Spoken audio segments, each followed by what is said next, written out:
Bonjour à tous et bienvenue dans ce flash. Nous sommes au 4e jour de la campagne pour les élections couplées régionales et municipales afin d'inciter les 5 millions d'électeurs à venir voter le dimanche 21 avril prochain. Les candidats sollicitent les professionnels dans divers secteurs d'activité. On va s'intéresser à ceux qui confectionnent les affiches, les t-shirts à distribuer aux électeurs et le moins qu'on puisse dire, c'est que les affaires fleurissent autour de ces élections. Victorine Yaouyouboui nous en dit plus. Dans cet atelier, l'activité tourne à plein régime. 3000 t-shirts sortent chaque jour de cette machine. Ils sont à l'effigie d'un candidat aux élections du 21 avril prochain. Chaque t-shirt coûte 1500 francs. Alors pour ce gérant, c'est une période très rentable. Sincèrement, durant cette période-là, il y a de grandes commandes. Il y a une nette progression de plus de 60% par rapport aux périodes ordinaires.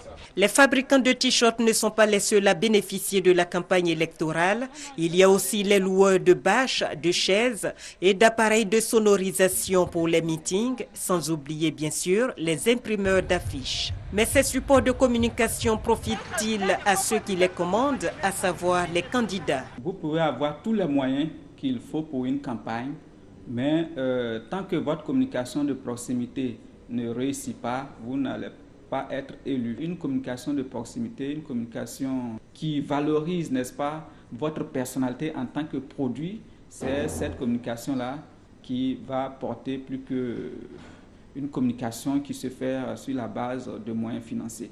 Selon ce spécialiste, pour ce scrutin, les candidats ne seront pas élus sur la base de leur appartenance à un parti. Pour lui, seuls les candidats sachant incarner le changement pourront sortir victorieux de ces élections du 21 avril prochain. Le PIT a 23 ans pour un PIT nouveau et fort. Soyons plus solidaires de la femme et de l'enfant. Tel est le thème autour duquel le 23e anniversaire du Parti ivoirien des travailleurs a été organisé.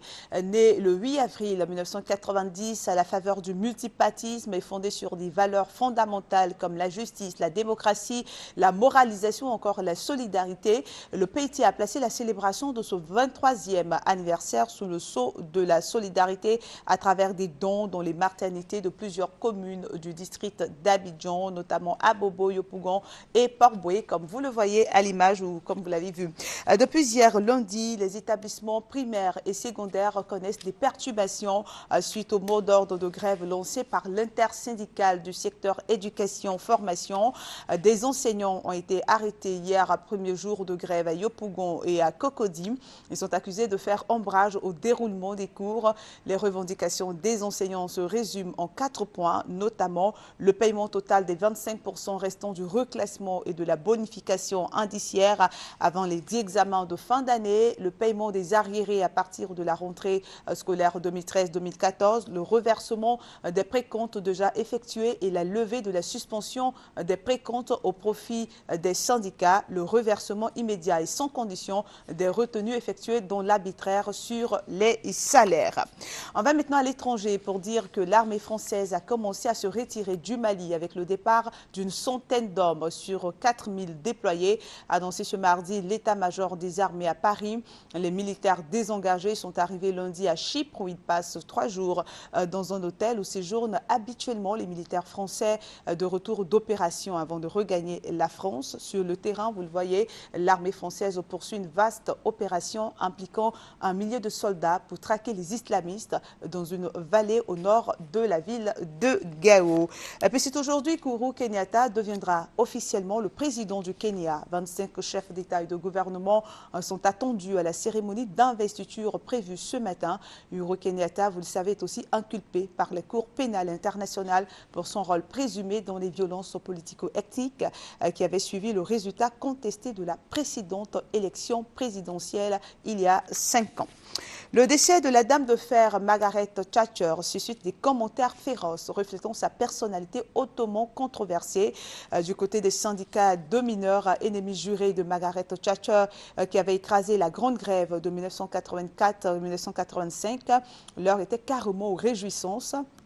Bon débarras, a lancé le syndicat dans un communiqué. Margaret Thatcher est partie, mal et dommages causés par sa politique fatale persistent malheureusement, précise le communiqué. Mais devant la maison à Londres de la Dame de Fer, des fleurs déposées par des admirateurs, ça mencelait.